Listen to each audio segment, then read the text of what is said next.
Illustration 1. Calculate the economic order quantity from the following information.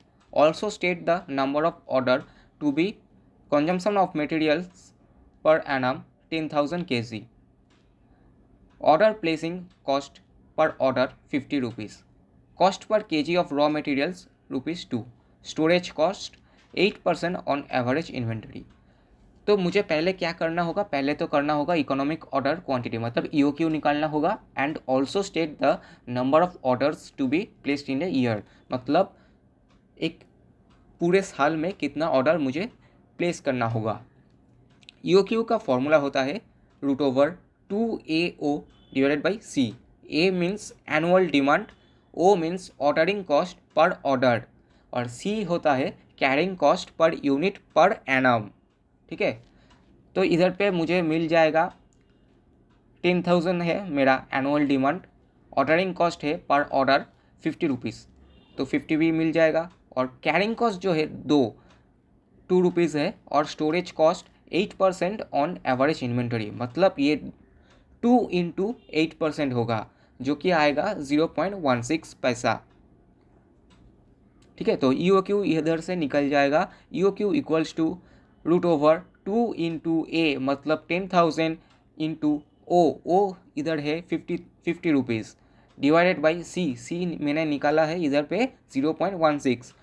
ये करोगे तो तुम्हारा आ जाएगा 2,500 यूनिट्स और number of units to be placed in a year जो बोला है तो टोटल कितना है मेरा, टोटल कंजम्पशन ऑफ मटेरियल है मेरा 10,000 तो 10,000 डिवाइडेड बाई ईओक्यू का जो यूनिट्स निकाला है अभी उसको डिवाइड करोगे तो आ जाएगा 10,000 divided by 2,500 equals to 4 order per year.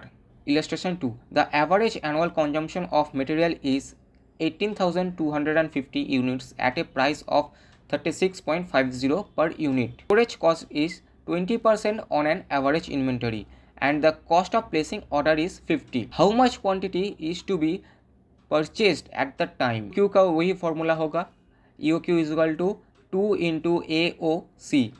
2 तो आएगा ही इंटू A होगा कितना यूनिट है 18,250 यूनिट्स 2 × 18,250 इंटू जो O है मतलब ऑर्डरिंग कॉस्ट है कितना 50 पर यूनिट।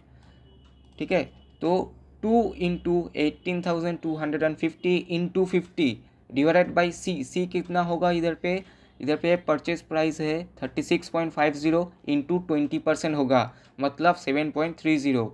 इसको सॉल्व करोगे तो तुम्हारा आ जाएगा 500 यूनिट्स। ठीक है, इधर पे कैलकुलेशन में मिस्टेक किया हुआ है, इधर पे 50 यूनिट्स लिखा ही नहीं। Illustration 3. The components A and B are used as follows. Normal usage 300 per week each, maximum usage 450 units per week, minimum usage 150 units per week, reorder quantity A 2,400 unit and B 3,600 units। reorder period बोला है A, ये जो है 4 to 6 unit मतलब minimum है 4 weeks और maximum है A के लिए 6 वीक्स, वैसे ही B के लिए मिनिमम 2 वीक्स है और मैक्सिमम 4 वीक्स है। Calculate for each component. Reorder level का जो फॉर्मूला होता है वो होता है maximum uses into maximum reorder period.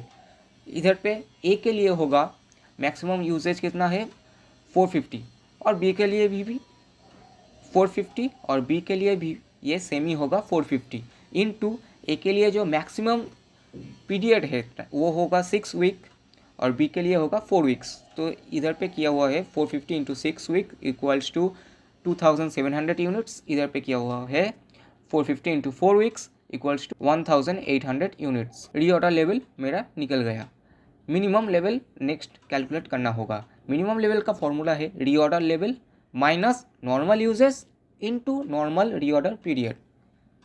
ठीक है, रीऑर्डर लेवल तो इधर से निकल गया ही है 2,700 माइनस जो नॉर्मल है वो है 300 unit into normal reorder period. Normal reorder period होता है जो एवरेज 4 + 6 करोगे तो 10 आएगा, डिवाइडेड बाई 2 करोगे तो 5 आ जाएगा।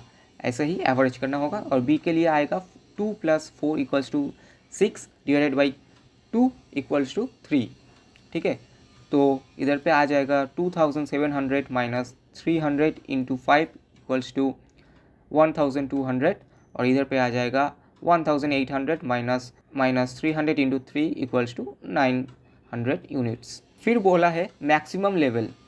मैक्सिमम लेवल का फॉर्मूला है reorder level plus reorder quantity minus minimum usage into minimum reorder period. Reorder level तो मेरा पहले ही निकला है 2700 और रीऑर्डर जो क्वांटिटी क्वेश्चन पे गिवन है, ए का 2400 यूनिट्स और बी का 3600 unit minus minimum uses. Minimum कितना है, मिनिमम यूजेस भी क्वेश्चन पे दिया हुआ है 150 यूनिट्स पर वीक इंटू 4। ए का जो मिनिमम है 4 है और बी का है 2। ठीक है, ये करूँगा तो मेरा आ जाएगा 4500 यूनिट्स और बी का आ जाएगा 5100 यूनिट्स। फिर बोला है average stock level. Average stock क्या होता है, maximum plus minimum divided by 2।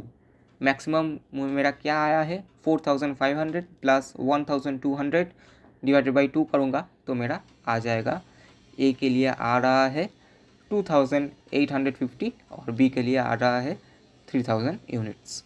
फिर बोला है illustration 4, compute the inventory turnover ratio from the followings. Opening stock दिया हुआ है, क्लोजिंग स्टॉक दिया हुआ है, इनसे एवरेज मिल जाएगा, एवरेज स्टॉक और मटेरियल कंज्यूम दिया हुआ है।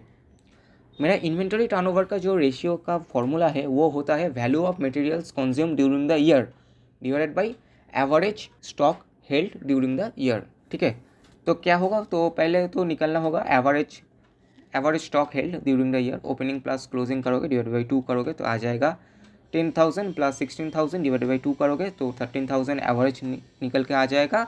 Material consume during the year तो इधर पे दिया हुआ ही है 78,000 रुपीज़, तो 78,000 डिवाइडेड बाई 13,000 करोगे तो तुम्हारा आ जाएगा इन्वेंटरी टर्नओवर रेशियो 6 टाइम।